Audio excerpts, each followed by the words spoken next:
Alright everybody, welcome back to We Play Games. I'm Walker, and here we are in Victoria 3 playing Liberty or Death, our campaign with Haiti where we're trying to ban slavery in the world. So we've managed to break free from Great Britain and fight a lot of great power wars. We're about to fight another one, but unfortunately for us, our construction is kind of like building empty buildings at this point. We have 1.5% peasants in our lower strata, so we really do need to get some pops somewhere. I think the pops are going to be coming probably from Sokoto. We're also going to have to be doing some stuff to make sure that our migration attraction gets high. In order for us to succeed on that front, we are probably going to need to go into freedom of thought. Freedom of thought gives you access to the new Colossus, which is a 25% migration buff across the board for the remainder of the game. You do need to get into multiculturalism, but fortunately we have a lot of radical people living here in Haiti, and so hopefully that angry energy can be focused towards something like getting multiculturalism done. Oh, and of course we have a new election, so that means a new government, and we can actually form a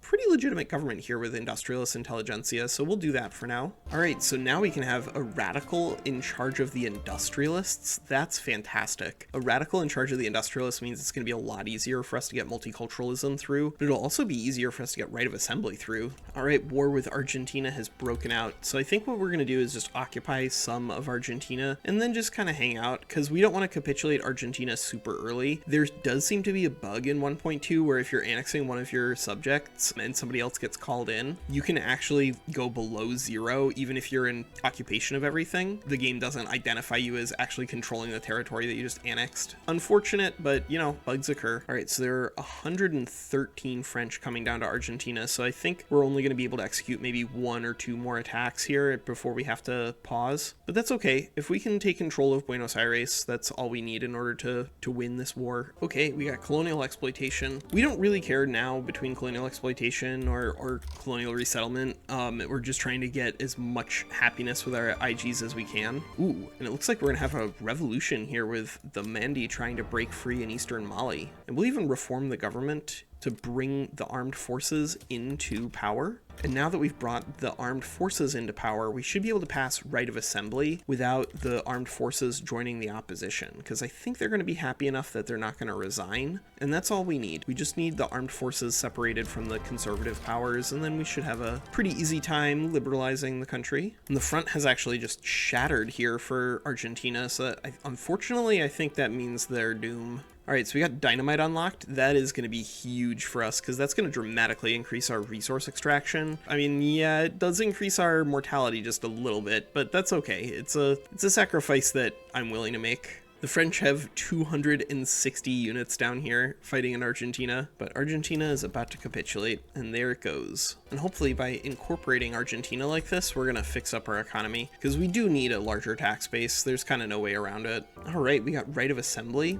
But the bigger thing here is that we're going to get access to the new Colossus. If we can get multiculturalism done, we can get an enormous influx of migration. At the moment, if we were to try to click multiculturalism, the landowners and the Catholic Church would become radicalized and try to start a revolution. But the intelligentsia is going to hang out in government. They're going to go from 14 to 4, which is a meaningful downgrade, but I think this is going to be a worth a shot for us. Alright, we crushed the secession in eastern Mali right on time because our prices are getting pretty ridiculous in terms of our budget. This looks pretty bad, but I think we'll be okay. I think all we need to fix up our budget is to get British war reps after French war reps, and then we should be back to business as usual as Haiti. But this is the war rep deal that I'm looking to do with France. I don't see any reason to not offer them open Bornu market, but we do want French war reps and French Guyana. I'm tired of having the French over here, and this is Afro-Antillean land, so we will immediately core it actually, because we've already cored Haitian Guyana. France is willing to actually take the deal right now. Awesome. Now we've beaten the French,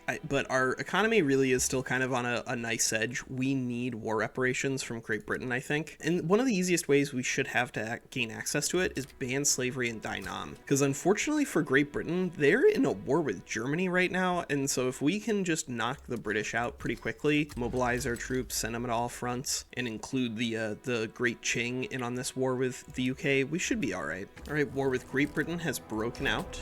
No, we got a minus 10% on our first roll for multiculturalism. I think we're gonna have to come back for that. I think what we need to do here is actually move into universal suffrage. It's not going to dramatically increase our position in terms of a legitimacy here with this government, but in the future, if we can get some radicals in charge of the trade union, universal suffrage is going to be really helpful there. Oh no, Russia is invading Zanzibar, and it doesn't look like Russia's banning slavery in Zanzibar either. That's unfortunate, because we did need to fix this color along the border, so at least Russia is going to fix that, but we definitely wanted to be able to ban slavery there, and now we have to fight Russia to do it. That's not impossible, but it is a little more complicated, because they are in the same customs union as our ally Great Qing, and if we don't have Qing as an ally, wars become a little more complicated. At least this opening exchange with the British has been pretty profitable for us. We've pushed them down to a corner of British Guyana, and now we're just cleaning them up in Mauritania and down here in Niger. Things are looking pretty good on a lot of different fronts, but the British are still fighting the Germans, so I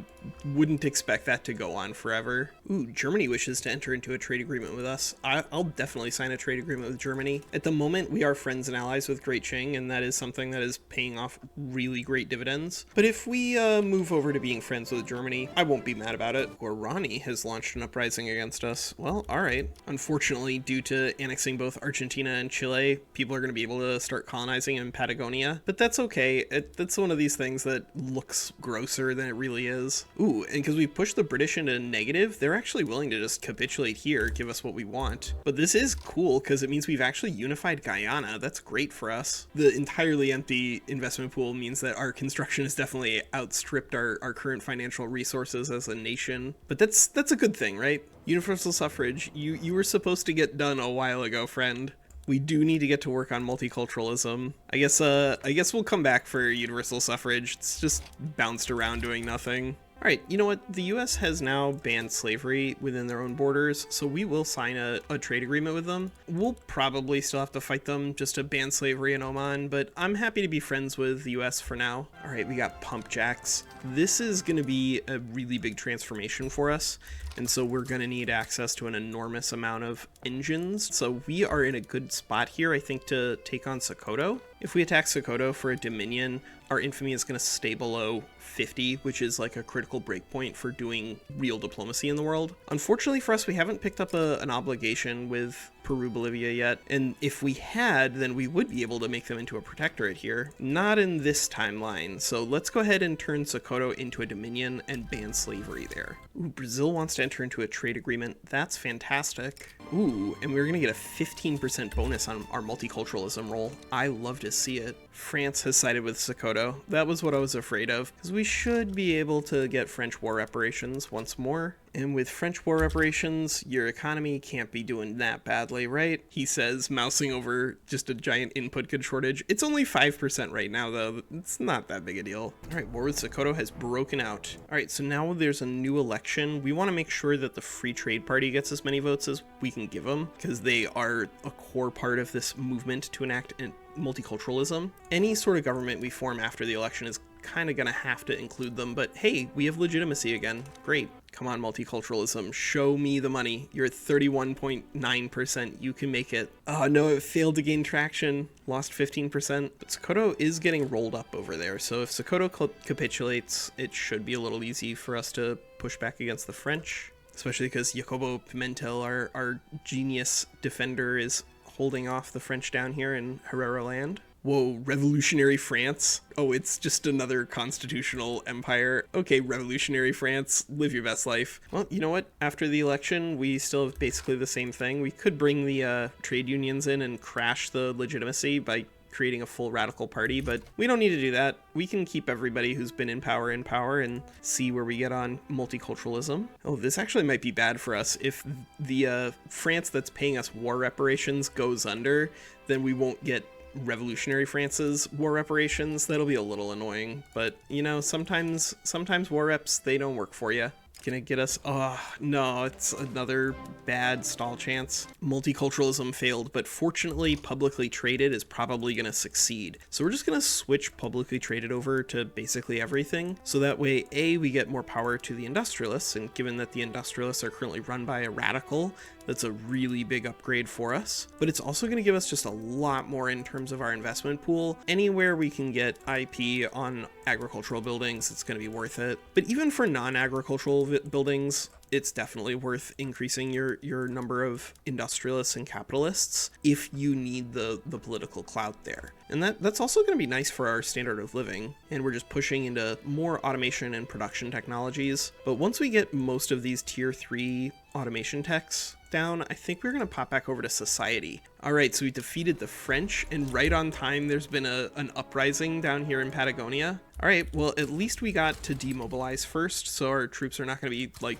conscripted and whatnot. So we've picked up Sokoto. We're going to annex them pretty soon. We're just going to be doing a lot of bouncing back and forth between laws, unfortunately. You go where your success chance is the highest. That's your best bet. We have finally broken free of our shackles. We are actually in positive gold reserves again, so I'm going to actually take this opportunity to go ahead and cut taxes. Not because we really care about taxes, but we do really care about legitimacy. We want to make sure, if we drop down to very low taxes, we can actually get up to righteous government with a 25% bonus to enactment time. That's huge. Anytime you can get to righteous government on like a roll like enacting universal suffrage, it's usually worth going for. Look at that. We went straight from, oh my god, we have absolutely no money, to, oh my god, we have tons of money, to, oh my god, we have no money again. And vulcanization technology is starting to spread to us. That's also going to be huge because we have access to just an enormous amount of rubber that we're not using. But as soon as we have a way to use it, then I'm happy to build a lot of rubber plantations and put it to use. And vulcanization is a good one. It's very early on, and elastics gets you an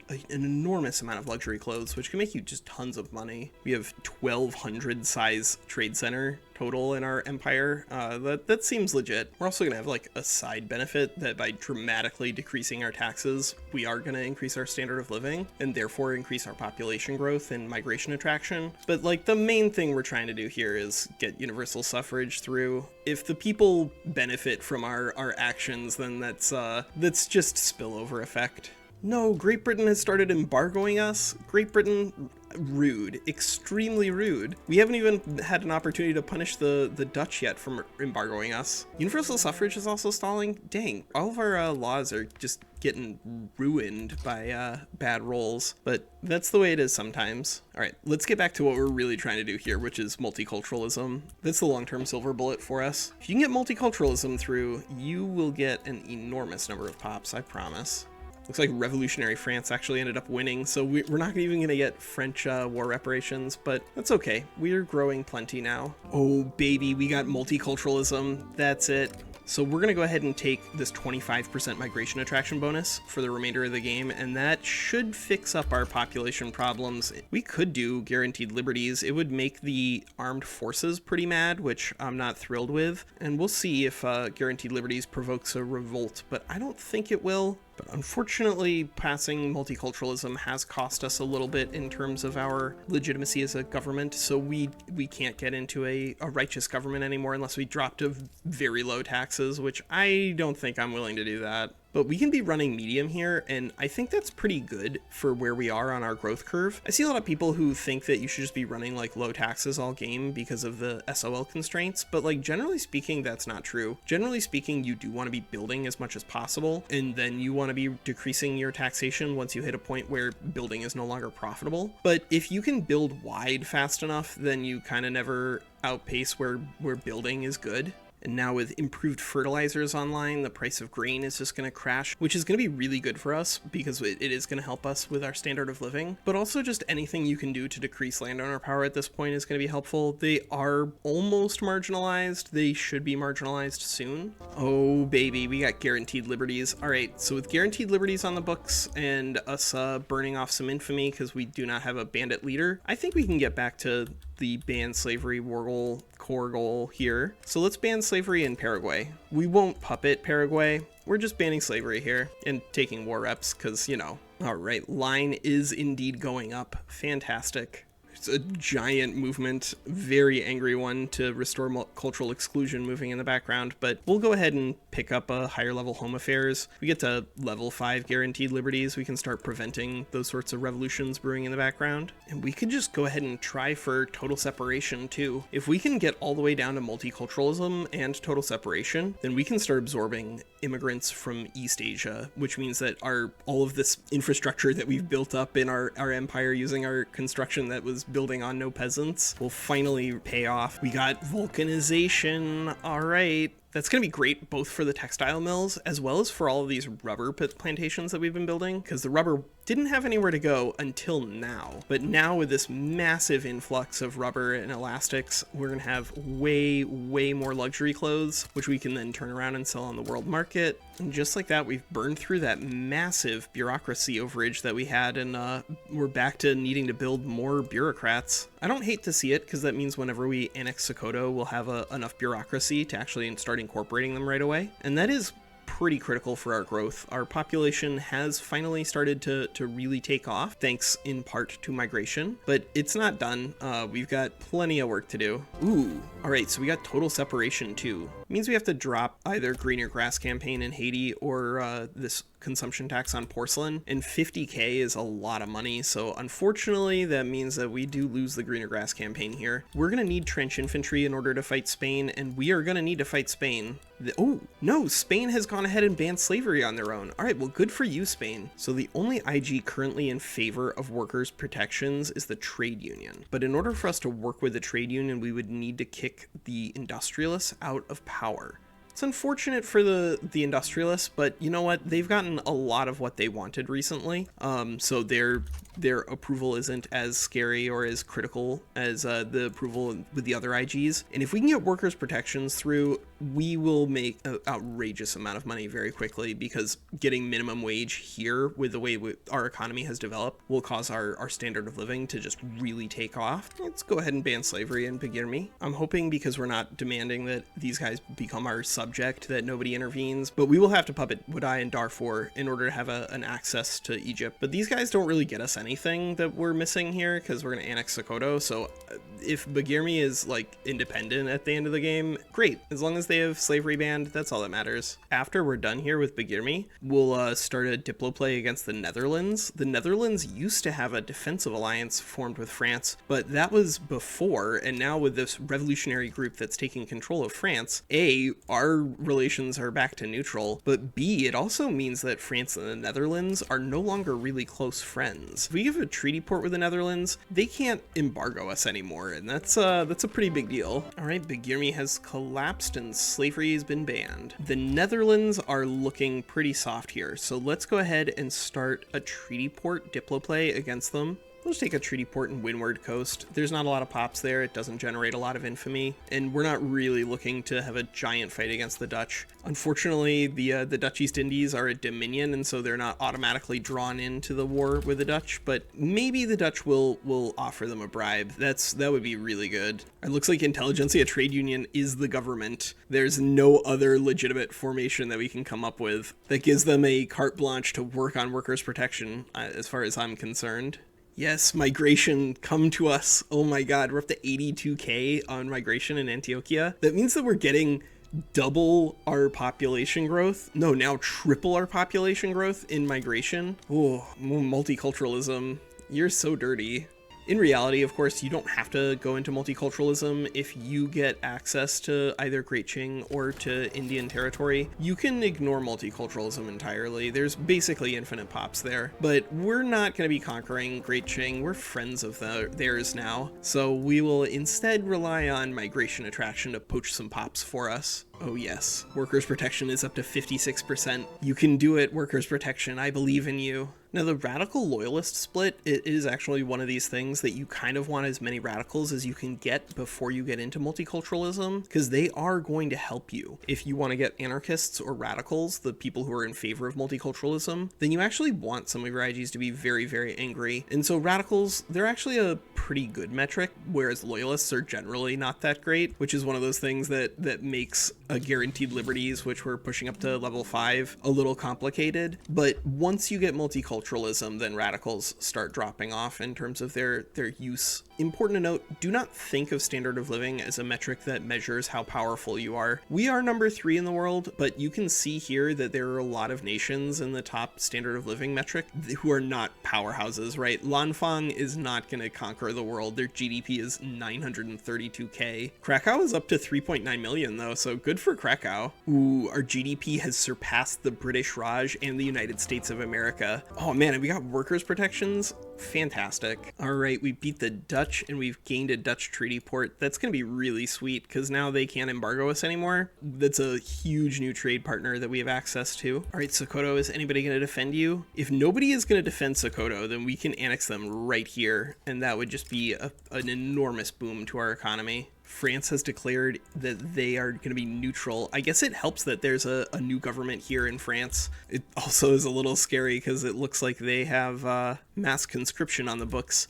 So we're going to need to get mass conscription, I think, in our next episode. If nobody fights us here with Sokoto, I think we'll annex them, incorporate them, and then call it a day. But we have banned slavery in a pretty significant chunk of the world here. But incorporating Sokoto and building these guys up is, I think, all we really need in order to consistently go toe-to-toe with great powers without having to conscript a lot or rely on Great Qing for assistance. Yep, we're still roaring past the United States in our GDP. I think the Ottoman Empire might legitimately be the strongest power that still has slave trade, so we're going to need to think about how we can end it here in the Ottoman Empire. Fortunately, they're not friends with everyone, but unfortunately, they are friends with Germany, which means that any war against the Ottoman Empire could potentially turn into a spillover war with the Germans, which is a little tricky, Ooh, and we now have a movement that's in favor of instituting mass conscription. Mass conscription is gonna tick off the armed forces a little bit, but it's only -5, and this movement to enact mass conscription, of course, is gonna help us with the fact that we lost our National Guard. All right, we annexed Sokoto, and we actually had enough bureaucracy to just go ahead and start incorporating Sokoto right away. That really is fantastic. All right, so Haiti has indeed annexed Sokoto and banned slavery in a couple of places.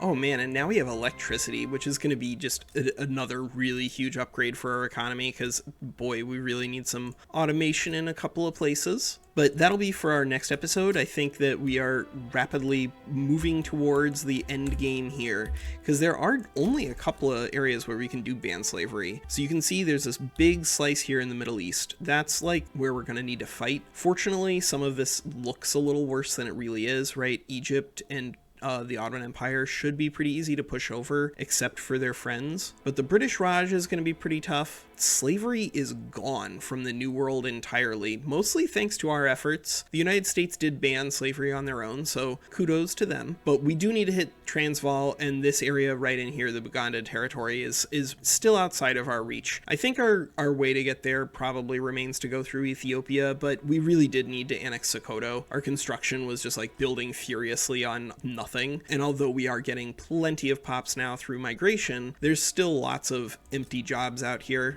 And we really want to be building jobs that can be employed like right away.